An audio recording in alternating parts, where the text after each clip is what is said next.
గాయత్రి పెళ్ళయ్యేంత వరకు మనం ఏ గొడవకి పోకూడదు. వయసు వచ్చిన పిల్ల ఇంట్లో ఉండగా ఎందుకు ఇలా అపవాదు తెచ్చుకోవడం? ఎప్పుడూ నాకు నీదిగులేరా, నా కట్టుబాటులో పెరిగావాయరి. నాన్న, నాకు కూడా ఎప్పుడూ మీ గురించే దిగులు. నేను మీ కట్టుబాట్లలో పెరిగాను. మీరు లేకుండా ఎలా జీవించాలో కూడా తెలియకుండా బ్రతుకు గడిపేశాను. నేను ఇన్ని రోజులుగా మీతో చెప్పలేక, చెప్పకుండా ఉండలేక తల్లడిల్లిపోయాను. నేను చేసిన ఆ సహాయం నా స్వధర్మం. ఆపదలో ఉన్న వాళ్ళని ఆదుకోవాలని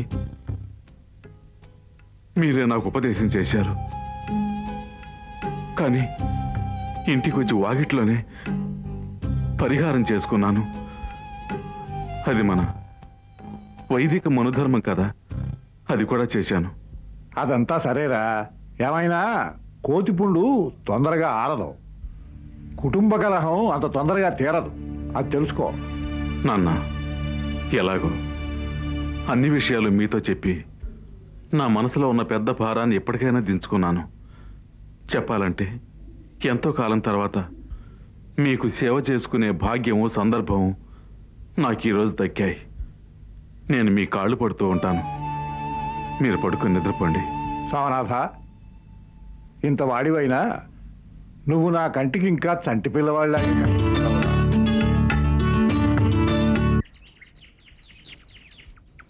రామా, వెళ్ళి బంగారుని పిలుచుకురా. ఈ సెమెంట్ అడుగుదాం. నువ్వు అడుగు, నేనెందుకు మధ్యనా? నువ్వేగా చెప్పావు బంగారుకి భానువారి గురించి రాసింది తెలుసు, దాంతో బ్లాక్మెయిల్ చేస్తుందనే. అవును, అవునా? ఆ బ్లాక్మెయిల్ రాసింది తెలుసుకునే మనోహర్ నువ్వు వెళ్ళి బెదిరించి బుద్ధి చెప్పు అని చెప్పింది నువ్వేగా? అవును, అయితే ఏమిటి ఇప్పుడు? నేనెందుకంటావు? చెంబు, నువ్వు చెయ్యిరా అన్నాను కానీ నేను చేస్తాను అనలేదు. చెప్పేది నేను, చెయ్యాల్సింది నువ్వు. ఈ కథలే నా దగ్గర వద్దు. నువ్వు వెళ్తున్నావు, ఆ బంగారుతో మాట్లాడి తీసుకొస్తున్నావు. అంతవరకు నేను ఇక్కడే కూర్చుంటాను. ఏమిటి శంభు, నీతో పెద్ద గొడవ అయిపోయింది. వద్దంటే నువ్వు వదలవు, పిలిస్తే అది రాదు. సరే, ఇక్కడే ఉండు, చూస్తాను. రామా, ఊరికే ఆ వీధి చివరి దాకా వెళ్ళే తిరిగి వచ్చి అది లేదు గీదు అన్నావో నేను ఊరుకోను. వెళ్ళిరా. అలాగే, త్వరగా రా.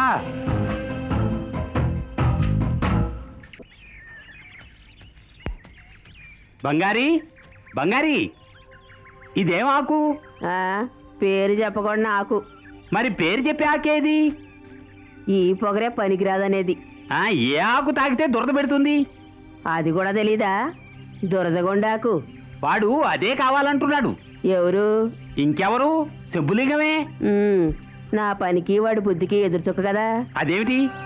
నేనేమో మందులిస్తాను, ఆడు బుద్ధి ఏమో ఇస్తాం కదా. నిజమే, కానీ పైసలున్న పార్టీ నిన్ను రమ్మన్నాడు. మనవారి గురించి ఏదో అడగాలట. నీకంటే ఎక్కువ ఎవరికి తెలుసు మనోహరి గురించి? నిన్ను తీసుకురమ్మన్నాడు. ఎందుకు? బంగారీ, నీతో చెప్పడానికే. నీతో మాట్లాడి నువ్వు మనోహర్ని బెదిరించడానికి ఏదో రహస్యం దాచుకున్నావట, అది తెలుసుకోవాలట. నాకేమాత్రం ఇష్టం లేదు. చెప్పినట్టు వినలేదంటే అప్పు ఇవ్వనంటున్నాడు. ఇంకో దారి లేక వచ్చాను. అప్పివ్వడా? నువ్వు కలగ చేసుకోకు, నేను మాట్లాడతాను. అవును, ఎంత వసూలు అవుద్దంటావు? ఇదే 20 ఏళ్ల కింద అడిగితే ఎంతో నేనే చెప్పుండేవాణ్ణి. వాడి బొడ్లో డబ్బు ఉంటుంది, వసూలు చేయడం నీ చాకచక్యం. ఇప్పుడు ఎక్కడున్నాడు? అమ్మోరు గుడి దగ్గర. మరి పదా. రా రా రా. బంగారీ, బంగారీ, కోపడకు. వాడి ముందు నిలబడి కాటేసే పాములా చూడకు. కాస్త భయపడుతున్నట్టు నటించు. ప్రయత్నం చేస్తాను. రారా.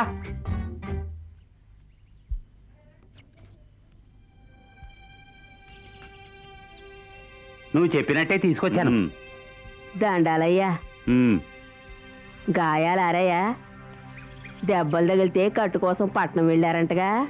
ఏం లేదు, నా ఇంటికి వచ్చుంటే పసురు రాసి కట్టు కట్టి 10 రోజుల్లో నయం చేసి పారేసేదాన్ని. చేతి నిండా డబ్బిచ్చి ఉండేవారు. దానికే ఇప్పుడు ఇస్తే పోయా ఎరారామా? అవును, ఈసారి మనోహర్ని అడిగితే నీ దగ్గరికే వస్తారు. అసలు విషయం చెప్పు. నువ్వే చెప్పు, నీ మాటే వింటుంది. బంగారీ, శంభులింగం తెలుసుగా, ఆయన కోపిస్తి, రక్తం తాగుతారు. అంతా నిజమే చెప్పు. ఆ, అయ్యయ్యో అసలే నేను బెదురుగుడ్డుని నన్ను మరీ బెదరగొట్టేస్తున్నారే. మనోహర్ని తప్పక దెబ్బ కొట్టాలి. అందుకు నువ్వు విషం కావాలా? ఎసయం కావాలి. మనోహర్ని చూస్తే గజగజలాడుతుందే. ఎందుకని? నువ్వు అడిగినప్పుడల్లా అడిగినంత డబ్బు ఇస్తుంది. నువ్వు కనిపిస్తే చాలు కాదనకుండా నగలు కూడా ఇస్తుంది. ఎందుకు? మనోహర్కి సంబంధించిన రహస్యం నీ దగ్గర ఏదో ఉంది. అందువల్ల నువ్వు దాన్ని బ్లాక్మెయిల్ చేస్తున్నావు. ఏమిటా రహస్యం? అటువంటిదేం లేదండి. ఒకవేళ ఉన్నా అది మీకెట్టా చెప్పగలను చెప్పండి. చెప్పు. చెప్పావంటే నువ్వేం అడిగితే అది వెంటనే ఇస్తాడు. చెప్పనంటే ఆయన కోపానికి గురవుతావు. ఆయన కోపం నన్నేసేసుద్ది. సర్వనాశనం చేస్తుంది. ఈ ఊళ్ళోనే బతకనివ్వను. అవును, ఊరోజులు పోవాలి. మర్యాదగా చెప్పు. అయ్యా అది నాకు వేలు విడిచిన చెల్లెలు. వేలు విడిచిన చెల్లిలేగా. వేలు పట్టుకుని పెరిగిన చెల్లెలు కాదుగా. వివరంగా విషయం అంతా చెప్పు. లేదా ఒక్కటి ఇచ్చానంటే అంతా కక్కుతావు. అయ్యా మీరు కోప్పడకండి. నా దగ్గర నుంచి విషయం లాగడం మహా కష్టం. నా ప్రాణం పోయేంత వరకు గుండెల్లో ఉన్న రహస్యం ఎవరికి చెప్పను. చెప్పకపోతే నీకు సజీవ సమాధి గట్టి పారేస్తాను. నువ్వు దాచిన విషయాన్ని నీ కొడుక్కి తాగుడు పోయించి తెలుసుకుంటే అప్పుడేం చేస్తావు? ఆ?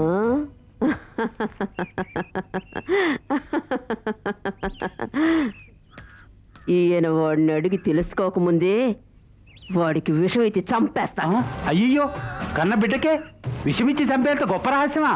హ, నాకిప్పుడు మనోహరి ముఖ్యం కాదు. నీ దగ్గరున్న రహస్యాన్ని నీకు తెలియకుండానే తెలుసుకుని అది నీకు చెప్పలేదంటే నా పేరు శంభులింగం కాదు. ఎందుకయ్యా అనవసరంగా సవాళ్ళు విసిరి కోరి అవమానం తెచ్చుకుంటారు? ఆగు ఆగు ఆగు, నువ్వు ఆగు. మెల్లిగా మాట్లాడి విషయం తెలుసుకోవాలి. బంగారమ్మా, అయ్యగారు అడిగిన విషయం చెప్పకూడదా? ఏమడిగినా ఇస్తానన్నారుగా. అట్టాగా ఒక ఇల్లు 10 ఎకరాల పొలం పంపు సెట్టు 10 లక్షల రొక్కం ఇవ్వమని చెప్పు. అరటిపండు ఒలిసినట్టు విషయం చెప్పేస్తాను. ఏమిటబ్బా నువ్వు చెప్పే అంత గొప్ప విషయం? ఇది మనోహరికి సంబంధించిన రహస్యం. డబ్బు ఎక్కువ ఖర్చు అవుద్దా? ఉమ్. కొండను తవ్వి ఎలకన పట్టాలని చూస్తున్నావే? నా బంగారు రాజువి. విష్ణుమూర్తి వాహనం గరుడు, విశ్వనాథుడి వాహనం నందీశ్వరుడు. వాగుడితో చెడినవాడు ఈ మూర్ఖుడు. ఏమిటి శంభు, ఆవేశంతో అంతా చెరగొట్టావే? రేయ్, నువ్వేగా అన్నావు బెదిరించమని. అది నీకన్నా 2 ఆకులు ఎక్కువ చదివింది. ఓ పని చెయ్యి, ఓ 250 ఇవ్వు. దాని కొడుక్కి సారా పోయించి విషయం తెలుసుకుంటాను. ఇదిగో నా దగ్గర 200 ఉన్నాయి. 250 అడిగాను. సారా కాసేవాడిని నేను. నాకు తెలీదా? ఆ మొహానికి 500 చాలు. నువ్వు 200 ఇచ్చావు. నేను కొలత చెప్పాను. ఓ, నేను రేట్ అనుకున్నాను. నేను వెళ్ళి వాడిని తీసుకొస్తాను. త్వరగా రా.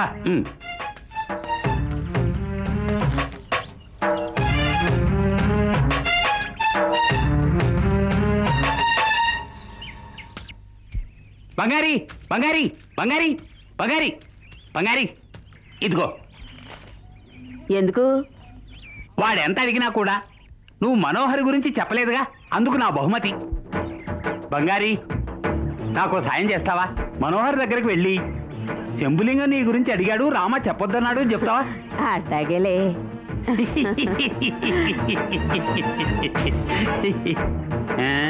మురిగే కుక్క కరవదురా శంభు. ఇంకా నయం, నేను దొరికిపోలేదు.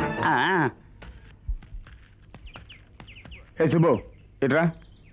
గవర్నమెంట్ సీలింగ్లో ఉన్న స్థలాన్ని మోసం చేసి నాకంట కడతావా? నేనేమన్నా మిమ్మల్ని కొనమన్నానా? మీరే వచ్చి బలవంతంగా కొనుక్కున్నారు. నువ్వే కదరా ఫారిన్ కార్ల కంపెనీ వాడి కను దాని మీద పడిందని డిమాండ్ చేసి రేటు పెంచావు. నేను ఎప్పుడైనా మీతో అలా అన్నానా? నువ్వనలేదు, మిగతా వాళ్ళు అనేలా చేసావు. నేనేం చేశానండి? సర్లే, నా డబ్బు తిరిగివు. డబ్బా? నా బావమరుదులు వాడుకున్నారు, నా చేతికే ఇంకా రాలేదు. ఇదిగో, మర్యాదగా నా డబ్బు ఇవ్వలేదంటే తర్వాత నేను కోర్టుకి వెళ్తాను. ఓ, ముందు నిన్ను పట్టుకుంటారు. ప్రజల డబ్బుతో ఎలా పొలం కొన్నామని అడుగుతారు. నువ్వే దొరికిపోతావు. అలాగా? ఎవరు దొరికిపోతారో నేను చూస్తాను.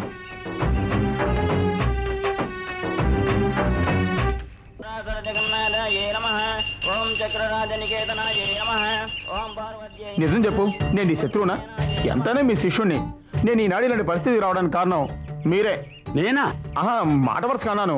ఆ రోజు బైక్ మీద వెళ్తుండగా మీరు ఎదురొచ్చి ఆపారు, డబ్బు విషయం అడిగారు.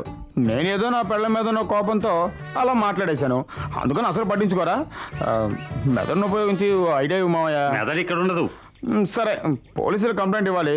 దానికి మ్యాటర్ ఫ్రేమ్ చేసి ఇవ్వండి. కోదండం, నేను నిన్ను మోసం చేయడానికి అక్కడికి పంపలేదురా. సుబ్బుడు నిన్ను మోసం చేయడానికి మొదటి కారణం అదే. సుబ్బుడు నీ దగ్గర చీటీ కట్టాడు. లేదే. కట్టాడు. అప్పుడే నువ్వు కొత్త స్కీమ్ ఓపెన్ చేశావు. చందాదారులందరికీ ఇల్లు ఇస్తానన్నావు. అందుకే ఆ ల్యాండ్ కొన్నావు. అలాంటి స్థితిలో సుబ్బుడు నీతో ఆ ల్యాండ్ గవర్నమెంట్ తీసుకున్న విషయం చెప్పలేదు. అంతా అయిపోయాక గవర్నమెంట్ దాన్ని తీసుకుంది. అంటే సుబ్బుడు నిన్ను మోసం చేశాడు. నువ్వేం చేస్తావు? జనానికి సహాయం చేయాలని భావించి తిన్నగా వెళ్ళి అయ్యా ఈ స్థలం నాది అన్నప్పుడు నిన్ను గెంటేశారు. మానసికంగాను శారీరకంగాను నువ్వు దెబ్బతిన్నావు. లేదే. తెలుసు, నాకు తెలుసు నువ్వు దెబ్బతిన్నావు. ఇప్పుడేమైంది? అందరికీ డబ్బు ఇవ్వాలనుకుంటున్నావు. నీ దగ్గర డబ్బు లేదు. మరి ఎవరివ్వాలి? దీనికి ఎవరు ఫస్ట్ ఓనరు? ఒకటి సుబ్బు ఇవ్వాలి, లేదా సుబ్బు దగ్గర తీసుకుని ఇవ్వాలి. ఇద్దరు ఇవ్వలేదు. నువ్వు కట్టలేకపోయావు. అందరూ కలిసి మోసం చేశారని నీ వెంట పడ్డారు. చంపేసేలా ఉన్నారు. నీ ప్రాణానికి నీ ఆస్తులకి చాలా ఆపద వస్తుంది అని చెప్పి పోలీస్ స్టేషన్కి వెళ్ళి ఓ కంప్లైంట్ ఇస్తున్నప్పుడు వీళ్ళంతా అక్కడికి వచ్చారు. అందరూ నీ మీద ఇవ్వకముందే నువ్వు వెళ్ళి ఇవ్వు పో. చాలు, ఆపే. చుక్కలు పెట్టావు కదా, వాటిని ముగ్గుగా కలపడం నా వంతు. కంప్లైంట్ ఎలా ఇస్తానో నువ్వే చూద్దువు గాని ఇప్పుడైనా కాస్త మంచి బుద్ధి మని ఆ దేవుని వేడుకో. అయ్యో పాపిష్టి వెధవా. అమ్మా తల్లి, దీన్నే ఎదురు సుత్తు అంటారు. నన్నే రివర్స్లో కొడుతున్నాడు. నా తెలివి తెల్లారి నీకు సలహా ఇచ్చాను. చేసుకున్న వాళ్ళకి చేసుకున్నంతని ఊరికే అనలేదు. కోదండం గారు, ఇది ఆస్తి గొడవ. ముందు ఊరు పంచాయతీకి ఫిర్యాదు ఇవ్వండి. సరే, నన్ను పంచాయతీలో ఫిర్యాదు చేయమని చీటీ కట్టిన వాళ్ళు కంప్లైంట్ తీసుకొని నా మీద యాక్షన్ తీసుకుంటారు. నా ప్రాణానికి ఏమైనా ప్రమాదం వస్తుందేమోనని భయంగా ఉంది సార్. దయచేసి నేను ఇచ్చే కంప్లైంట్ తీసుకోండి సార్.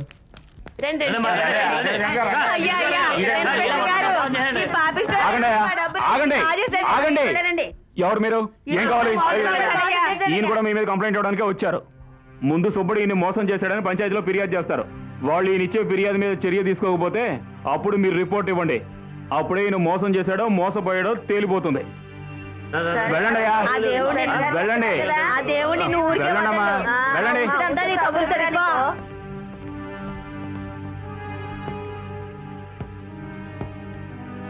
చూడండి, అప్పుడే వెళ్ళకండి.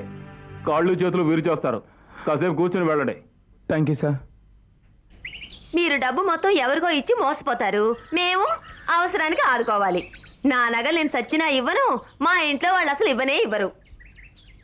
చిన్నప్పుడు మా నాన్న 5 విషయాలు చెప్పాడు. సంపాదన కోరతాడు తండ్రి, సంపాదన లేకున్నా బిడ్డ మేలు కోరుతుంది తల్లి, లాంఛనాలు కోరుతుంది తోబుట్టువు, ప్రాణాన్ని కాపాడుతాడు మిత్రుడు, ప్రాణమైనా తీస్తుంది పత్ని అని. ఈ 5-4 మీ ఇంట్లో వాళ్ళకి సరిపోతాయి. కాపాడే స్నేహితుడు ఎవరూ లేరా? ఏమే, నీ పేరుతోనే కంపెనీ మొదలెట్టాను. గొప్ప దళితుల జాతకమే. నువ్వు తాగితే బంగారం కూడా మట్టి అవుతుంది. కాస్త డబ్బు రాగానే చెవులకి చేతులకి దిగబోసుకున్నావుగా, అప్పుడేమైందే ఈ బుద్ధి? నా దురదృష్టం, నీ పేరు నీ కంపెనీ మొదలుపెట్టాను. నాకు ఈ గది పట్టింది. నగలు ఇవ్వలేదంటే నష్టజాతకురాలా? ఆగవే, సమయం వచ్చినప్పుడు దీనికి సమాధానం చెప్తాను. నన్ను దోషమని తరచూ నువ్వు నిందిస్తే దానికి కారణం నీ దురదృష్టమే అంటాను.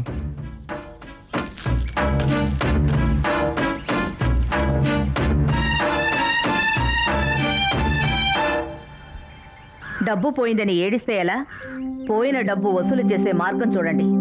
మనం వాడి వెంట పడకుండా, మనం కట్టిన డబ్బు పోకుండా వాడు ఒక్క రోజైనా లాకప్లో ఉండాలి. దానికేం చేయాలో చూడండి. ఏం చేయాలో మీరే చెప్పండి అమ్మా. నాకెందుకు మీ గొడవ? అసలే నాకు దీక్షితుల కుటుంబానికి కురుక్షేత్ర యుద్ధం జరుగుతోంది. ఇప్పుడు నేనేదైనా చెప్పానంటే వాళ్ళు నన్ను తప్పు పడతారు. ఊరు వాళ్ళంతా ఒకటై సంబంధం లేనట్టు తప్పుకుంటారు. పాపం నీది, శాపం నాది అన్నట్టు ఆ ముసలాడు నన్ను శపిస్తాడు.